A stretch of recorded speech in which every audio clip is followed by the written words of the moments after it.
শিলাইদহ কুঠিবাড়ি। পদ্মা নদীর তীরে দাঁড়িয়ে আছে ইতিহাস আর সাহিত্যের এক অমূল্য ভাণ্ডার, শিলাইদহ কুঠিবাড়ি।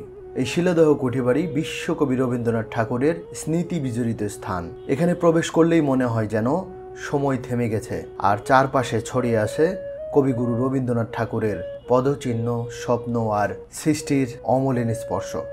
শিলাইদহ কুঠিবাড়ি বাঙালি সংস্কৃতি ও ইতিহাসের এক অনন্য নিদর্শন। এটি ছিল কবিগুরু রবীন্দ্রনাথ ঠাকুরের পৈতৃক জমিদার বাড়ি, যেখানে তিনি দীর্ঘ সময় বসবাস করেছিলেন।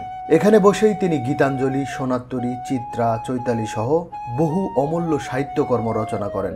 শান্ত পরিবেশ, পদ্মা নদীর তীর আর বাংলার গ্রামীণ জীবনের অনুপ্রেরণায় রবীন্দ্রনাথের সাহিত্য জগৎ সমৃদ্ধ হয়েছিল এই কুঠিবাড়িতেই। বর্তমানে শিলাইদহ কুঠিবাড়ি রবীন্দ্র স্মৃতি বিজড়িত একটি ঐতিহাসিক স্থান ও পর্যটন কেন্দ্র। বর্তমান কুষ্টিয়া জেলার কুমারখালী উপজেলাধীন পদ্মার দক্ষিণ তীরে জেলা সদর থেকে 5 মাইল উত্তরে গড়াই নদী পেরিয়ে এবং আরও উত্তরে পদ্মা নদীর ওপর পাড়ের পাবনা শহরের বিপরীতে এর অবস্থান। বিরাহিমপুর জমিদারির সদর কাচারি ও জোড়াসাঁকোরের ঠাকুর পরিবারের ঐতিহাসিক কুঠিবাড়ির জন্য শিলাইদহ অনেক বিখ্যাত।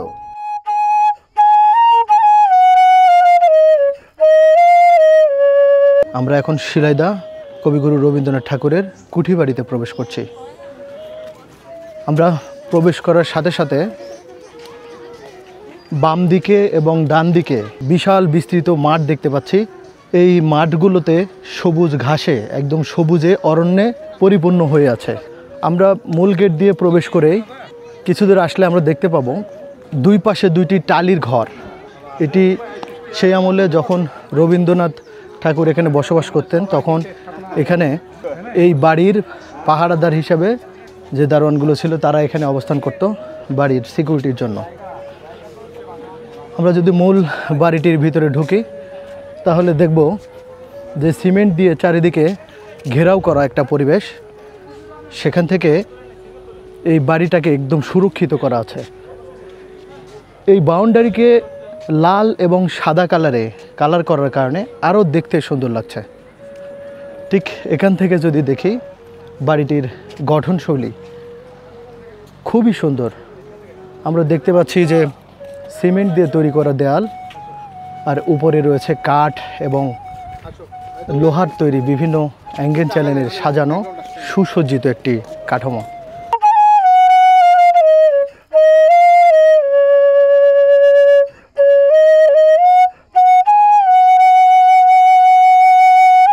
কুঠিবাড়িতে ঠাকুর স্মৃতি জাদুঘর তৈরি করা হয়েছে। জাদুঘরটিতে রয়েছে কবিগুরুর অনেক ছবি, বাগানে ব্যবহৃত ঘাস কাটার মেশিন, কবিগুরুর ব্যবহৃত পালকি, হাত পালকি, পদ্মা বোটের ছবি, আলমারি, ফাইল ক্যাবিনেট, বড় বড় চিত্রকর্ম, কবির নিজ হাতে লেখা ইংরেজি চিঠি।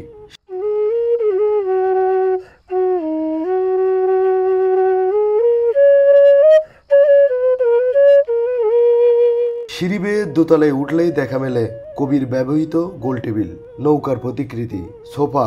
আরেক রুমে দেখা যায় কবির ব্যবহৃত খাট, আর বিভিন্ন রুমে কবির বিভিন্ন বয়সের চিত্রকর্ম।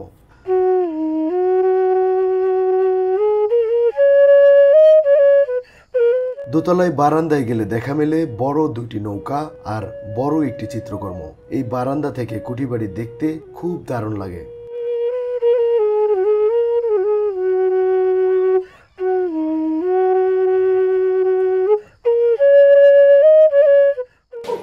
আমরা কুঠিবাড়ির দোতলাতে অবস্থান করছি। দোতলা থেকে আমরা যদি সামনের প্রবেশদ্বারটি দেখি, অসম্ভব সুন্দর লাগে। দুই পাশে 2টি করে 4টি পাম গাছ এমনভাবে সাজানো, দুই পাশের 2টা একটু ছোট, মাঝখানের 2টা বড়।